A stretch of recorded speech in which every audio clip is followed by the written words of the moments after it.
still laughing thinking about the chickens because the first time I went to feed Kellyn's chickens, she was like, wait, hold on, take a stick. If they come near you, poke them with the stick. You just wave the stick. But thank you all for being here. I'm so excited to get to be here with Kellyn for the release of her novel. And for all of you and coming out and supporting the downtown art scene again. It's huge because it's been, as everyone knows, a really difficult past few months. So thank you all. And Kellyn, you are now a published author. How does it feel? It really is pretty surreal to be sitting here in Malaprops. This store is just an Asheville landmark.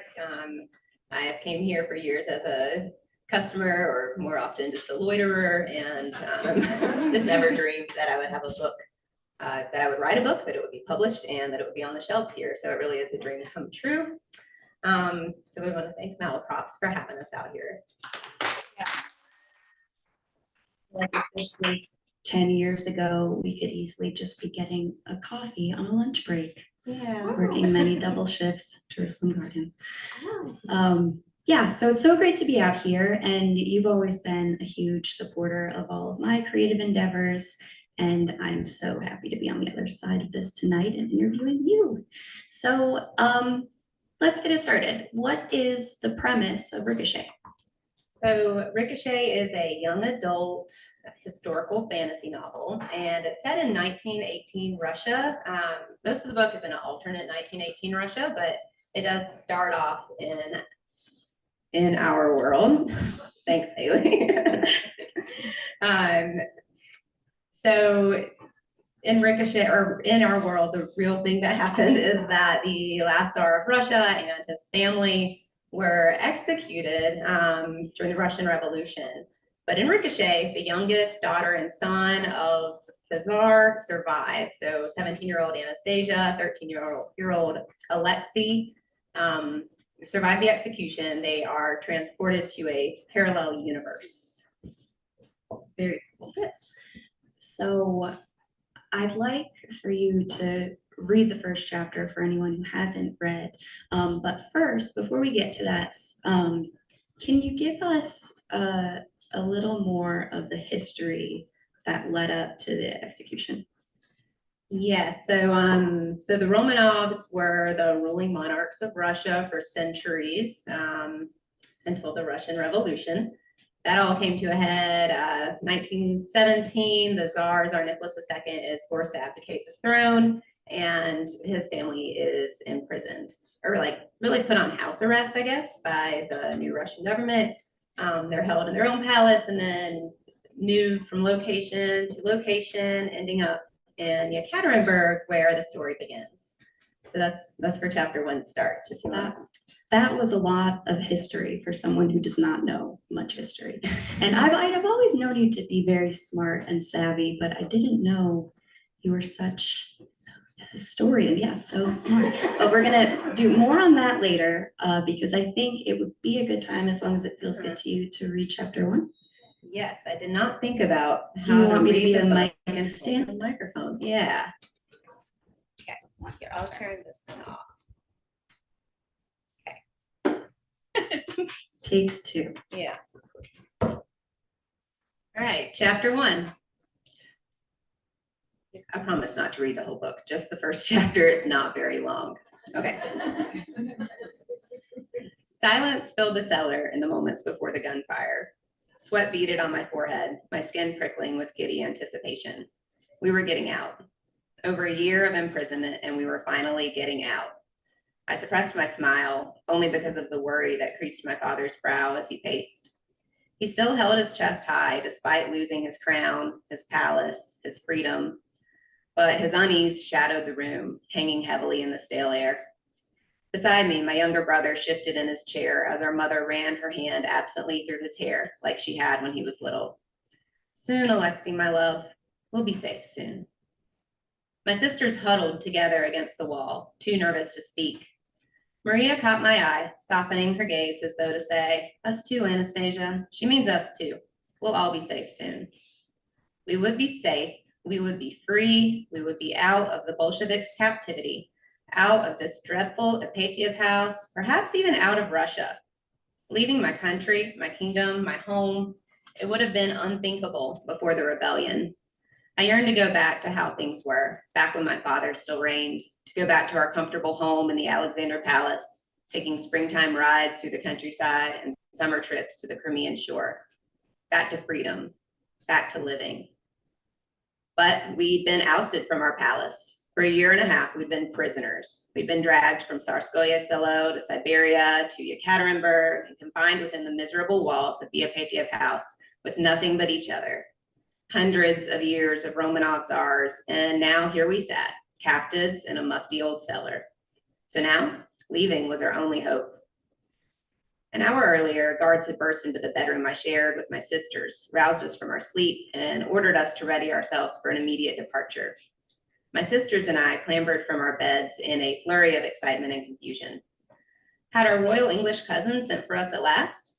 Or would we be escaping undercover, taking new identities? Maria was certain it was the former. Even in our haste, she'd combed her golden hair and donned her finest gown, ready to impress the London nobles. But Olga and Tatiana had used those precious minutes to prepare for a life on the run, quickly stuffing their bodices with diamonds and rubies and emeralds. In my jittery excitement, I'd done neither. I scrambled into my usual plain navy dress and left my thick sandy hair unkempt. The only jewel I'd bothered with was my garnet necklace, hidden beneath my collar as always. A palace in England, a hideaway in Poland, it didn't matter. Wherever we went, however we got there, we were getting out. Catching Maria's eye from across the room, once again, I offered what I hoped was a comforting smile. We were finally getting out. The cellar door lurched open, and a guard appeared in the doorway. Not one of our usual guards. No, the man in the doorway was unfamiliar, his expression one of cold disdain. A rifle hung at his side, a spiked bayonet capping its end. My father stopped pacing. My sisters watched eagerly, and my mother brought her hands to her heart in an unspoken prayer. I took Alexei's hand, shifting in front of him instinctively, but the guard looked past my siblings, my mother and me, addressing my father when he spoke. You are to be executed. Hope froze in my veins. My father whirled to face him, stunned. What? But the guard raised his rifle without hesitation, without flinching, and the sharp drum of gunshots cut the silence of the cellar. My father staggered, dropped to his knees, crumpled to the floor as the guard filled his chest with bullets. I screamed, or was it my sisters? The room filled with shrieking and slamming and bullets, bullets, bullets as more guards stepped through the door firing their guns. Alexei's hand tightened in mine, and my heart pounded against the coolness of the garnet necklace concealed under my dress. My forehead burned as the screams dissolved into the ringing in my ears. My vision became a tunnel, blurring away the sight of my mother's and sisters collapsing to the floor in a sea of bullets and blood. I only saw the barrel of a gun pointing straight at my chest and the guard's finger pulling the trigger. The impact bore into my chest with unimaginable force. Then the room faded, and I was floating in a sea of perfect darkness, sinking in an endless, soundless swamp. Thick nothingness surrounded me, filled me, and swallowed me whole.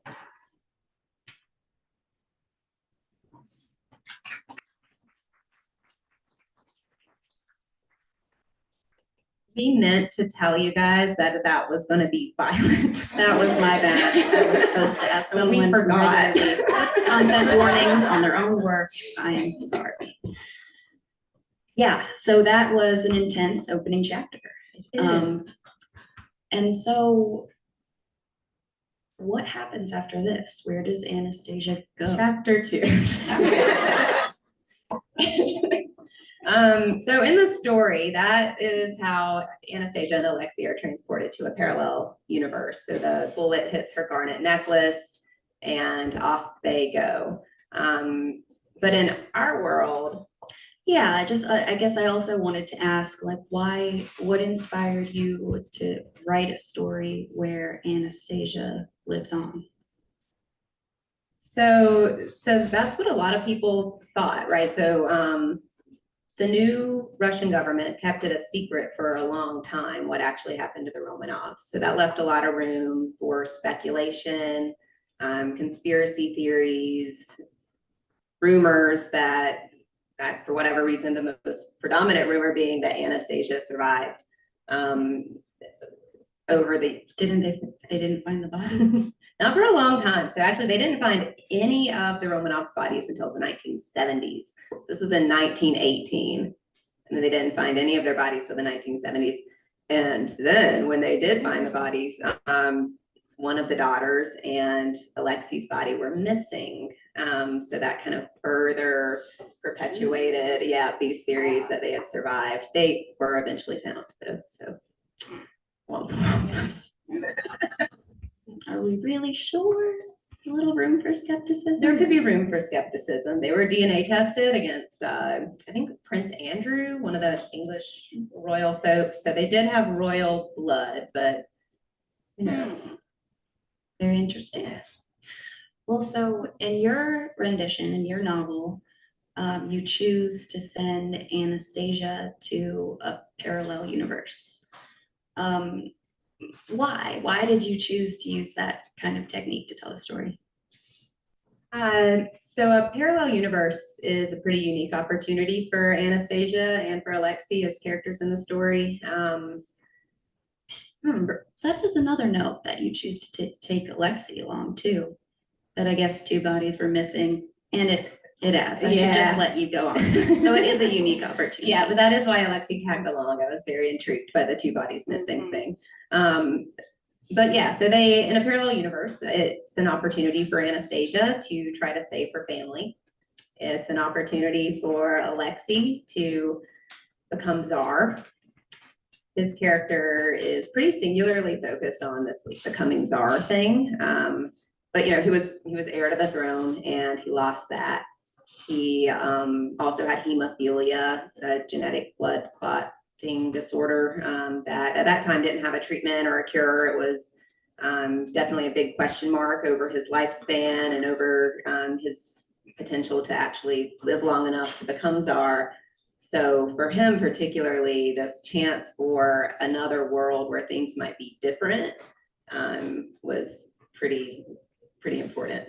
Yeah, and that's interesting to me with the podcast that I co-create with Jamie, who's in the front row, the writer of Palimpsest. With that, we really focus a lot on the themes of identity and memory and just all the little pieces that make up who you are. So I love that about your story, just how they were sent into this world where basically all the things that they drew their identity from were gone. Do you believe in parallel universes? Funny you should ask. I'm pretty open to suggestion when it comes to how the universe works. But I like this idea of an infinite universe, and that if the universe is infinite, then that leaves room for infinite possibilities of things that could and would exist. And that's really about as far into the how do parallel universes work question that the story goes.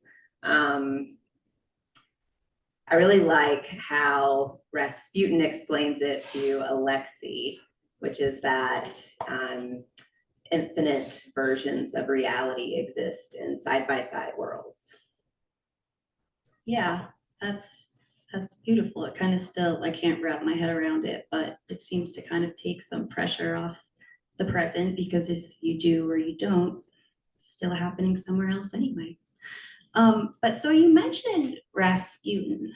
Now that was a name that even before, when I read the book, I recognized it, but I couldn't really put it into any context.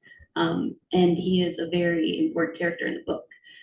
Was he mostly fictional, or was he drawn from a real person? No, he was very real. So Rasputin was kind of this mystic that gained quite a following in Russia.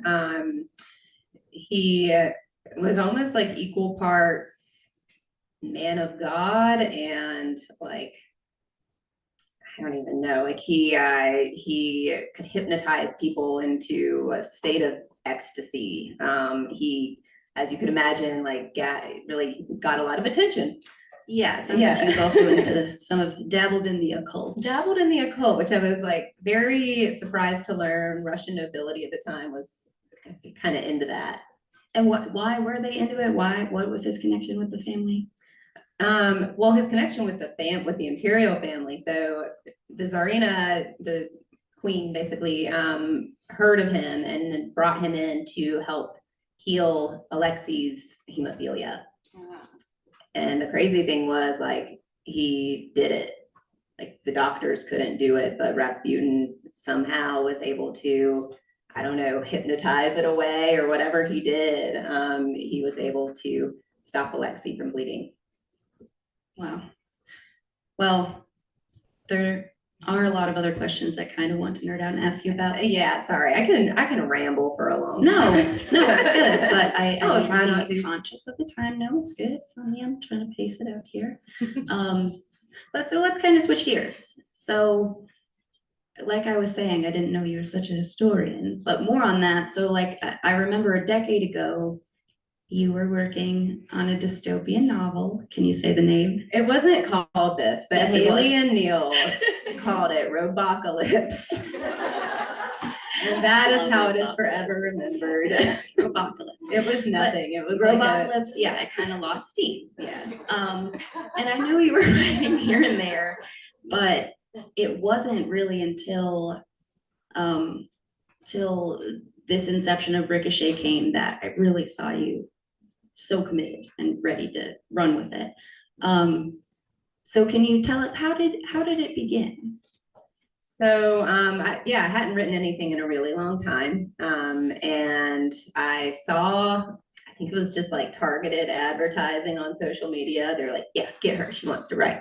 And there was an ad for a short story contest, and something about it just really grabbed me. The prompt was to write a YA dystopian story involving a necklace.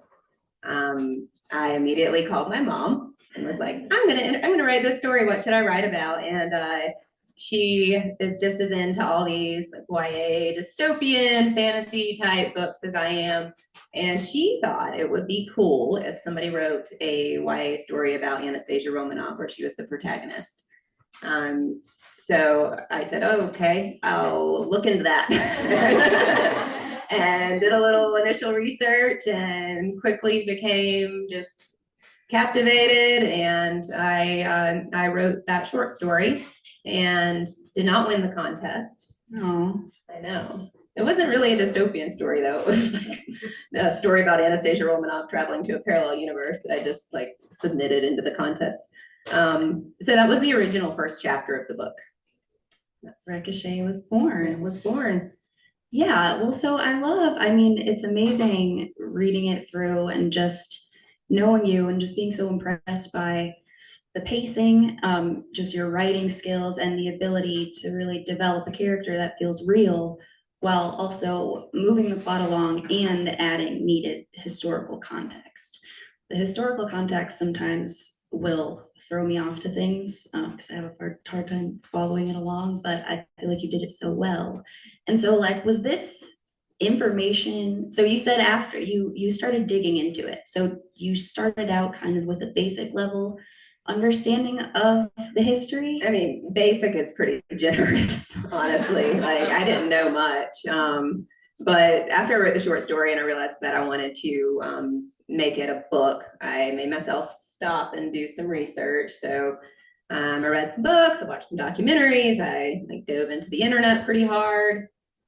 I don't think anyone but me has looked at maps of the Winter Palace on their computer as like thoroughly and frequently as me. But there were like all these little rabbit holes that I would go down and, you know, be like, oh, that's going in the book, that's going in the book. So there's a lot of just interesting pieces of history that make their way into the story. And I thought, you know, thinking about an alternate world where the Romanovs had not lost their, hey, Rachel, the Romanovs had not lost their power. how would that world have been different? So, that led to questioning, okay, well, what were all these factors that led to the Russian Revolution as it happened, and how could that have been different? So a big part of that was like Rasputin's role in the palace. I'm gonna not ramble and spoil things, but Yeah, try to avoid lots spoilers, of but yeah. So it's interesting to me, just with your writing before, like what was different about this project? Because I was so amazed by your what's the word I'm looking for, the audience, your discipline, and just how you really got down to it, and you were writing so many pages so fast and just really sticking with it. Was there something different about this story or this project that helped you do that? with previous attempts at writing, I always just kind of got stuck and couldn't like figure out where my plot was going. But something about this story, I mean, as you all just heard, it kind of jumps right into things happening. And those things just led to more things until there was just a whole book of things that happened. And Yeah, and that was that. it's like, yeah, the story really wanted to come out. I'm so glad that it did. And then now it's for sale here at Malaprops. So I know we have people in the crowd and I want to be able to take questions and answers, but if I could ask one question that I think we talked about, and it's not a big spoiler. Once Anastasia world hops, she sees there's another version of all of her family members still alive in that world, except for her. Why did you choose to do that? Yeah, so that was a choice that I made, and partially because I wanted Anastasia's character to have to grapple with kind of this question of, this world, things seem better in this world. Is it because I'm not here? She was the fourth daughter of a monarch who clearly wanted a son. So there might have been, some feelings of like unwantedness anyway. And it's all kind of part of her journey. So as in a lot of YA stories, there's this theme of self-discovery and kind of finding your identity, but especially in a situation like with Anastasia and Alexei, where they've really lost everything that defined them prior to this, right? They lost their family, their titles, their whole universe. And so they're having to figure out who they are without all of that. Yeah, I feel like that plays into the parallel universes too, as we were saying with the roles they were growing into and the different genders, just how you could be children of the same parents and have a completely different experience. So Ricochet is here. How does it feel now to be sitting amongst all of these lovely people that love to see you win, and for your book to be out there in the world? So I'm a person that doesn't really like talking about myself that much.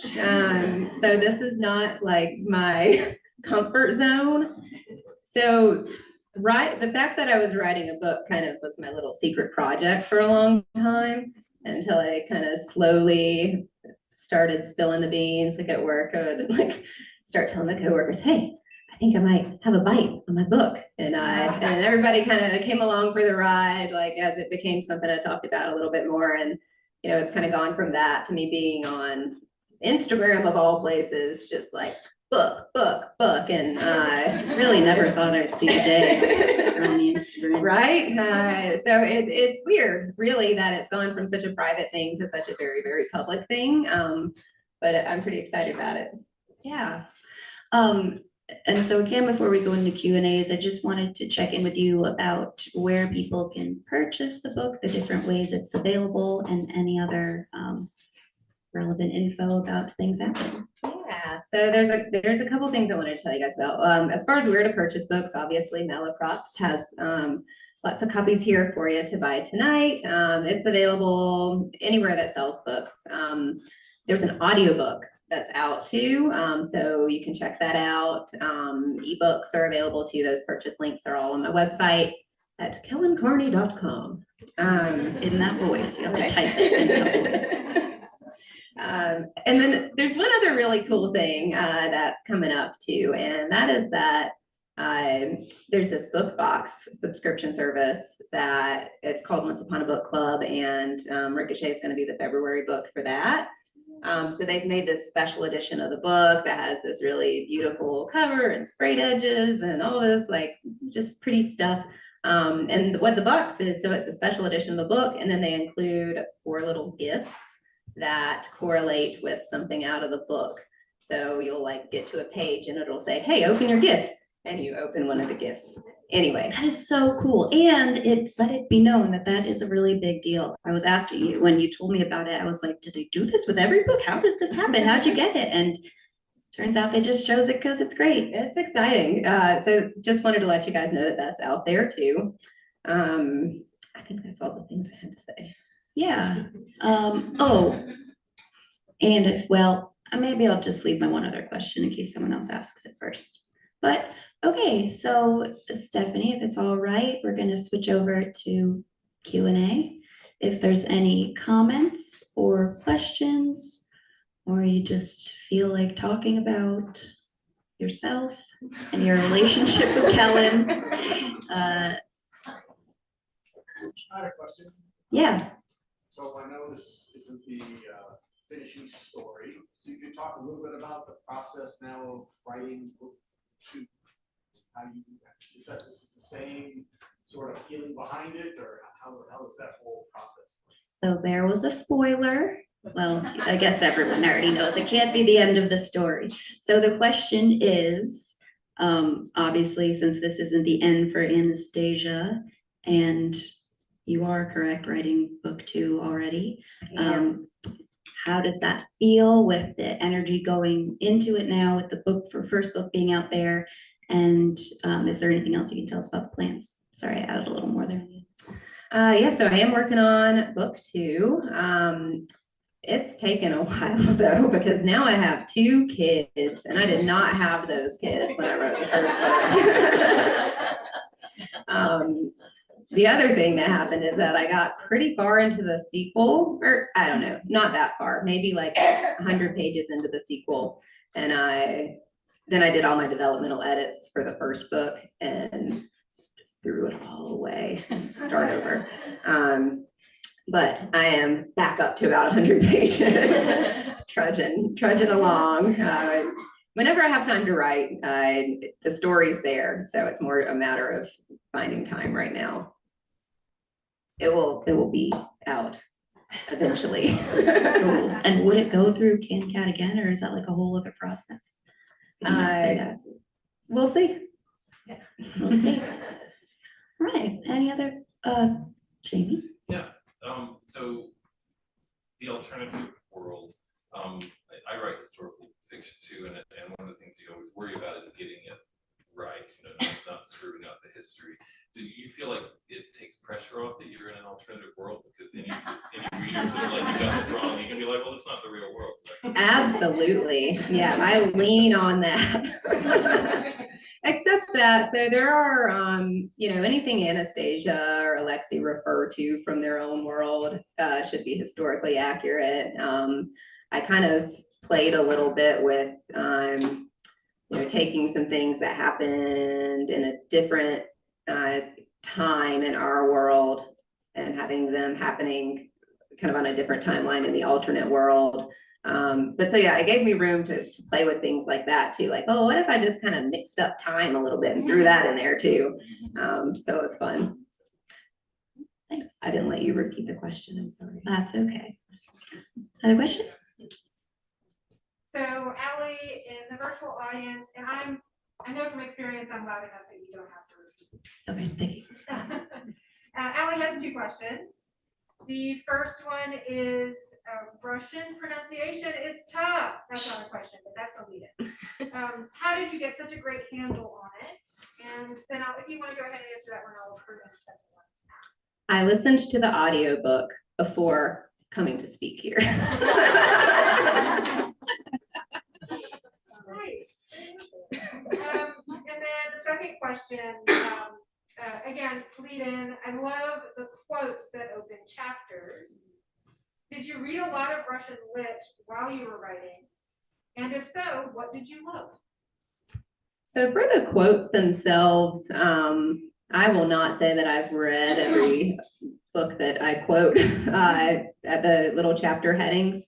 So I did a lot of just basically internet searching for, Russian literature quotes, and I have this big long document of all these different quotes and just kind of went through and picked which one would represent each chapter well. In those developmental edits that I mentioned before, I went from 25 chapters to 50 much shorter chapters and had to find a lot more quotes. All work well. Thank you, Stephanie. Any other questions or comments? Yeah. The question of timelines came up a few times. Can I ask how long start-ish to finish-ish it took to get the first book ready? So I started you want to He's say the loud question? enough. He's loud enough. Okay. So how long did it take from start to finish to write the book and get to this point? I started writing it, interestingly enough, on June 18th, 2021, which would have been Anastasia's 120th birthday. And I just, right? Coincidence purely. I noticed that when I was looking up stuff to write. And then I finished writing it the next fall of 2022. There was a baby born in that time span too, so subtract a few months. And then, the process of submitting to publishers and agents and all of that took another 6 months or so before I found the small press CamCat Books, who have been great to work with. They sent me an answer that was my first not totally no, where they said, if you fix a few things, send it back to us and we'll take another look. So I did that, and they gave me a publishing contract, and that was, I guess at that point, summer 2023. It takes a while, production, marketing, all that. So then we are here. What about, Question? tell them about the company being sold?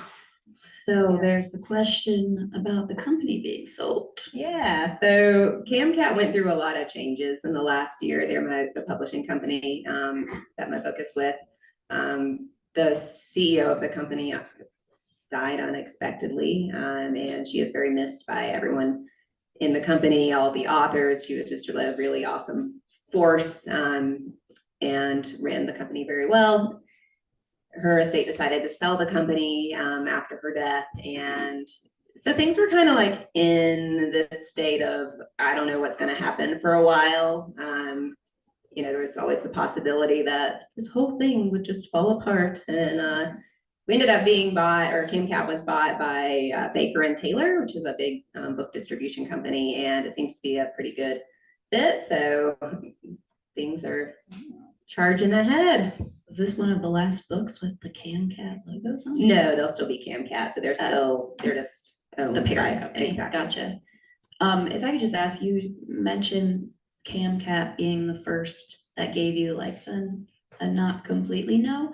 Did you get a lot of no's before that? Oh, so many no's. So the way it works, so you submit your query letter, or it's on for application, kind of depending how it's done by each different company. And if you get a request back for them to send, for you to send your full manuscript, that's always exciting. So I got a few of those, but a whole lot more no's, and that's just part of it. Yeah, you kind of went into it expecting that. Yeah, you get very used to rejection. Yeah. Good practice. Question? This is not a question, but that brings me to two things I just have to tell you guys about Kellyn, and I'm not family, so I can say this, but I'm a very close family friend. Do you want the So- microphone? No, I'll talk loudly, I can do that. So when I first heard about this book, I was at Kellyn's parents' house, the whole family was home, and I was just thrilled about this. And I said, and she was talking about rejection, and I said, Kellyn, do you know how many times Dr. Seuss got turned down before he got a yes? And I don't remember the exact number, but somewhere around 32. And without grinning, flinching or anything. She just said, I may have that beat. But within days, she knew an answer, and here we are. The other thing is, when I heard that the answer was CamCat had accepted and she was gonna be getting a contract, I texted her and I said, oh my gosh, Kellyn, I can't wait to see this book. I don't care what it's about. I know nothing about history. I'm absolutely no historian, but I can't wait to read it because it's you. And you know what her answer was? LOL, I'm no historian either. Clearly, you're an expert researcher and writer. And you love me. Thank you, Teddy. Gotta work on selling yourself a little more, but yes. How was the cover art process? So the question is, yeah, how was the cover art process? So there was like some back and forth, and they asked kind of what my vision was for it and would provide, you know, some options that I could go through and rate basically. So I don't know, 3 or 4 rounds of that. And I was actually like in the final round where this cover kind of came out of the blue and I was like, ooh, yeah, that one. And I was really excited. And I think, so Marianne Apple is the cover artist. I think she did a really great job. So I'm very excited about it. I think you did a pretty good job in that process too, of being pretty direct. I remember you showing me just all these different versions and no, and then trying to clearly, well, you did clearly explain, what if you did this, this, and this? And they would come back still different. And then you just like took it to Photoshop or whatever, the other version of Photoshop. You were like, what about like this? And they're like, oh, how about like this? She did such a good job though. She did a great job. Yes. But definitely a feedback process. Any other questions in the crowd or comments? Oh, wait, you want a new one first, Heather? I wanted to ask what part of the history you nerded out on the most. What part of the history did you nerd out on the most, Kellyn? Man, there are so many opportunities to nerd out. I got pretty into the whole Rasputin angle of things, and just kind of what I was mentioning before too, just how, you know, how would things have been different if Alexei hadn't had hemophilia, if that hadn't brought Rasputin into the mix, if like A, B, and C hadn't gone wrong in, you know, the Tsar's first few years of his reign, like how would it have ultimately changed everything? Yeah. And Neil, did you have, I think we probably have time for one more. The process came up a few times. Did you have a mentor through either the writing or the publishing side of things? It seems pretty muddy. Did you have anybody helping you work through that, or just self-taught? You know, oddly enough, I found a lot of support on the app formerly known as Twitter. There's a big writing community there, and I was able to kind of connect with other people that were in the same process of things as me. And I met an editor there who helped me kind of sharpen up my like submission materials a bit. But I guess you could, yeah, kind of largely self-taught, just with some help from the internet community. Yeah, I feel like you've always been pretty good at being able to do your research and figure things out yourself. Or just, I personally, like, I have a really hard time. I get so overwhelmed when I first start researching things that it's just too much. But I think you, I mean, you've always impressed me with just how you can be concise and filter things out. Thanks. You're welcome. Oh, another question. Yeah, one more from the folks at home. Says, how did the fact that Anastasia and Alexei were actual humans in the past affect the way you developed your characters?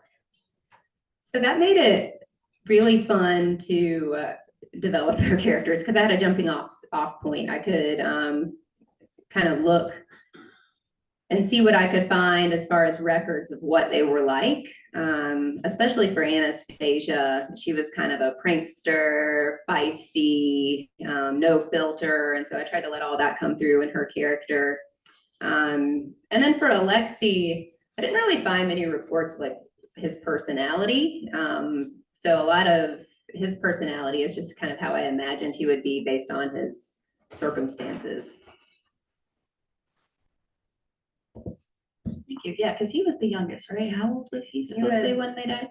13. 13. Oh. And when would he have taken over? Or just when his father died? Whenever his father died. Right, yeah. Maybe a long road for Alexei. Well, it turned out that it wasn't. Cold. All right, anyone else? Morgan. Hi, so I am just so impressed by your ability to pull off publishing your debut novel, given that you are a working mom and wife. Could you talk about that a little bit? Like, I don't know, you don't have to get like super personal and granular, but just, I mean, I just think it makes your success extra triumphant. So I'd love to hear about how you balanced it all. Well, thank you. Well, like I said, okay, so most of Ricochet was written before my oldest, before my son was born. And then, I don't know, maybe a quarter left of the book to write afterwards. So I don't know, Jimmy, what I just would like sit on the couch and send my submissions to publishers like every night after Alden went to bed. She had a really awesome husband.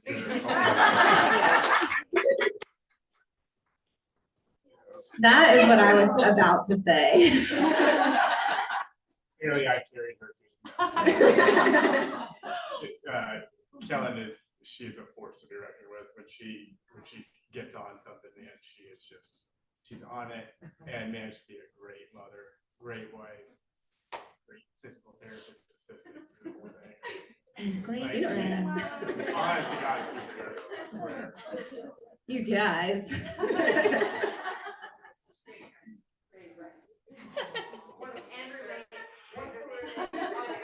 Really beautiful, just like all over. Any other compliments? Cool glasses, cool funky tights. Yeah, but no, yeah, it is so impressive. I also don't really know how you did it, but you stayed so determined and focused and let it take the time that it took, but Y'all gotta stop. Okay, one more question. Since you're talking about alternate universes and what a wonderful world you have here, if you were catapulted suddenly into another one, what would you do? Ooh. I don't know. I probably just try to claw my way back here though, because I miss my family and my friends too much. Yeah, that's a tough one to answer. Yeah, I feel like you really can't know unless you're thrown into it. I'll think about that one. I'll get back to you. Okay. All right, well, thank you all so much for being here tonight. Stephanie, is there any other things that you'd like to add? And thank you again for bringing us out. Yeah, just any last thoughts that y'all have before we move to signing? Are you signing books this evening? Oh, yeah. Yes, yes, that's coming right up. For those of you who missed the first few minutes.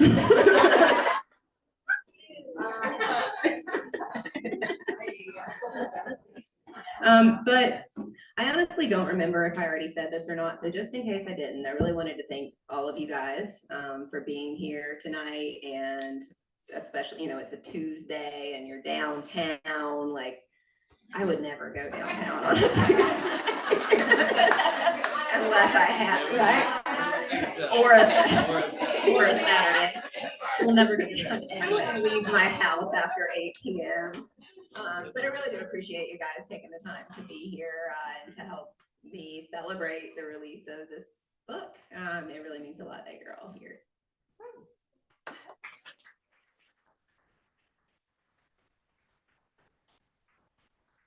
So if anyone has books they want to sign, we'll make sure Kellyn has her pens.